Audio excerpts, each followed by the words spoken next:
ಪಶುಪಾಲನಾ ಇಲಾಖೆ ವತಿಯಿಂದ ಸಮೀಕ್ಷೆ ಮಾಡಿದ 20ನೇ ಜಾನುವಾರು ಗಣತಿ ಪ್ರಕಾರ ಕೆಂಕೆರೆ ಸಂಬಂಧಪಟ್ಟಂಗೆ 16 ಹಳ್ಳಿಗಳು ಬರುತ್ತೆ. ಅಂದ್ರೆ ಮೇನ್ ವಿಲೇಜಸ್ 5 ಬರುತ್ತೆ. ಅವು ಹುಲ್ಲೇಕೆರೆ, ಕೆಂಕೆರೆ, ನಾರಾಮನಹಳ್ಳಿ, ನೆಕ್ಸ್ಟ್ ಗುಡ್ಡೇನಹಳ್ಳಿ. ಒಟ್ಟು 5 ಗ್ರಾಮಗಳು ಬರುತ್ತೆ. ಅದರಿಂದ ಮೇನ್ ಉಪಗ್ರಾಮಗಳು ಸೇರ್ಬಿಟ್ಟು 16 ಆಗಿದೆ. ಅದರಲ್ಲಿ ಸಂಬಂಧಪಟ್ಟಂಗೆ 2365 ದನಗಳಿದೆ.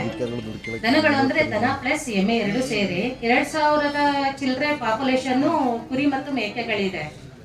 ನಮ್ಮಲ್ಲಿ ವರ್ಷಕ್ಕೆ 2 ಬಾರಿ ಕಾಲ್ಬಾಯಿ ಜ್ವರದ ಲಸಿಕೆ ಕಾರ್ಯಕ್ರಮ ಹಮ್ಮಿಕೊಳ್ಳಲಾಗುತ್ತೆ. PPR ಅನ್ನ ಕುರಿಗಳು ನಮ್ಮಲ್ಲಿ ಕೆಂಕೆರೆ ಸಂಬಂಧಪಟ್ಟಂಗೆ ಆಲ್ಮೋಸ್ಟ್ ಅಲ್ಲೂ ಕುರಿಗಳ ಸಂಖ್ಯೆ ಜಾಸ್ತಿ ಇದೆ ಅಂತ ನಾನು ಬಂದ ಮೇಲೆ ನನಗೆ ತಿಳಿದಂತ ಮಾಹಿತಿ. PPR ಲಸಿಕೆನೂ ವರ್ಷಕ್ಕೊಮ್ಮೆ ಹಾಕ್ತಿವಿ. ET ಲಸಿಕೆನ ವರ್ಷದಲ್ಲಿ 2 ಬಾರಿ ಹಾಕ್ತಿವಿ. ಬ್ಲೂ ಟಂಗು ವರ್ಷಕ್ಕೊಂದ್ಸರಿ ಹಾಕ್ತಿವಿ. ಇಲ್ಲಿ ಏನಾಗಿದೆಯಪ್ಪ ಜನರಲ್ಲಿ ಅಂತಂದ್ರೆ, ಕುರಿಗಾರು ಬರ್ತಾರಲ್ಲ, ಇವಾಗ ವಲಸೆ ಕುರಿಗಾರರು ಬರ್ತಾರಲ್ಲ, ಅವ್ರಗಳಿಂದ ಮಾಹಿತಿ ಕುರಿಗಾರರು ಜಾಸ್ತಿ ಮಾಹಿತಿ ಪಡ್ಕೊಂಡ್ಬಿಟ್ಟು ಅನ್ಸೀಸನ್ ವೈಸ್ ವ್ಯಾಕ್ಸಿನೇಷನ್ ಮಾಡ್ಕೊಳ್ತಾ ಇದ್ದಾರೆ. ಕಾರಣ ಇಷ್ಟೇ. ಇವಾಗ ಎಕ್ಸಾಂಪಲ್, ಇವಾಗ PPR ಮಾಡ್ಬೇಕಾದ ಟೈಮಲ್ಲಿ ವಲಸೆ ಕುರಿಗಾರರು ಏನ್ ಮಾಡ್ತಾರೆ, ಬ್ಲೂ ಟಂಗ್ ಮಾಡ್ಕೊಂಡಿರ್ತಾರೆ, HS ಮಾಡ್ಕೊಂಡಿರ್ತಾರೆ. ಅಂದ್ರೆ ಅವರು ವಲಸೆ ಒಂದ್ ಪ್ರದೇಶದಿಂದ ಒಂದ್ ಪ್ರದೇಶಕ್ಕೆ ವಲಸೆ ಹೋಗ್ತಿರೋದ್ರಿಂದ ಅಲ್ಲೇ ವೆದರ್ ಇದಕ್ಕೆ ಸಂಬಂಧಪಟ್ಟಂಗೆ ಮಾಡ್ಕೊಂಡಿರ್ತಾರೆ.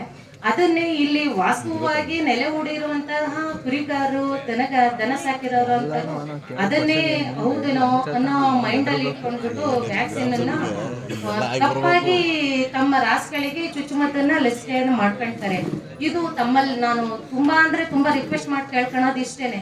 ಸೀಸನ್ ವೈಸ್ ಅಲ್ಲಿ ನಮ್ಮ ಡಿಪಾರ್ಟ್ಮೆಂಟ್ ವತಿಯಿಂದ ಫ್ರೀ ಆಗಿ ಏನು ವ್ಯಾಕ್ಸಿನ್ ಲಭ್ಯ ಇದೆ ಖಂಡಿತ ಕೊಡ್ತೀವಿ. ಅದನ್ನ ನಾವು ನಿಮಗೆ ಬಂದು ಚುಚ್ಚುಮದ್ದು ಹಾಕೊಡೋದಕ್ಕೆ ಬಂದ್ರು ಒಂದ್ ವೇಳೆ ನಿಮ್ಮಲ್ಲಿ ನೀವೇ ವಾಲಂಟಿಯರ್ ಆಗಿ ವ್ಯಾಕ್ಸಿನ್ ಮಾಡ್ಕೊಳಂತ ಕೆಪಾಸಿಟಿ ರೈತರಲ್ಲಿ ಇದೆ, ಜ್ಞಾನನೂ ಇದೆ. ಅವ್ರು ಮಾಡ್ಕೊಳಂತವ್ರು ಆ ಸೀಸನ್ ವೈಸ್ ಅಲ್ಲಿ ಸಿಗುವಂತ ಲಸಿಕೆಗಳನ್ನು ಮಾತ್ರ ಮಾಡ್ಕೊಳ್ಳಿ. ಅದ್ ಬಿಟ್ಟು ಬೇರೆಯವರ ಮಾತು ಕೇಳ್ಕೊಂಡು ಲಸಿಕೆನ ಅನ್ಸೀಸನ್ ವೈಸ್ ಅಲ್ಲಿ ಬೇರೆ ಕಾಲದಲ್ಲಿ ಹಾಕಂತ ಲಸಿಕೆನ ಇವಾಗ ಹಾಕೋಂತ ಲಸಿಕೆನ ಬೇರೆ ಟೈಮಲ್ಲಿ ಹಾಕೋದು, ಈ ತರ ಮಾಡ್ಕೊಂಡು ತಮ್ಮ ರಾಸುಗಳಿಗೆ ತಾವೇನ ತೊಂದರೆ ತಂದ್ಕೋಬೇಡಿ ಅನ್ನೋದು ಇದು ನಿಮ್ಮಲ್ಲಿ ನನ್ನ ಕಳಕಳಿ ವಿನಂತಿ. ಹಾಗೇನೆ ನಮ್ಮಲ್ಲಿ ಮೆಡಿಸಿನ್ ಎಷ್ಟು ಲಭ್ಯ ಇದೆ ಅಷ್ಟು ಮೆಡಿಸಿನ್ ಅನ್ನ ನಿಮಗೆ ಬಂದಂತಹ ರೈತರಿಗೆ ಚಿಕಿತ್ಸೆ ನೀಡಲಾಗುತ್ತೆ.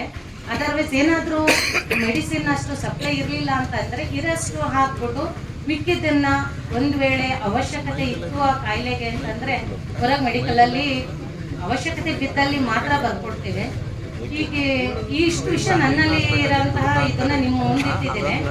ನಿಮ್ಮಲ್ಲಿ ನನಗೆ ಸಂಬಂಧಪಟ್ಟಂಗೆ ಯಾವ್ದಾದ್ರು ಕೇಳ್ಬೋದು.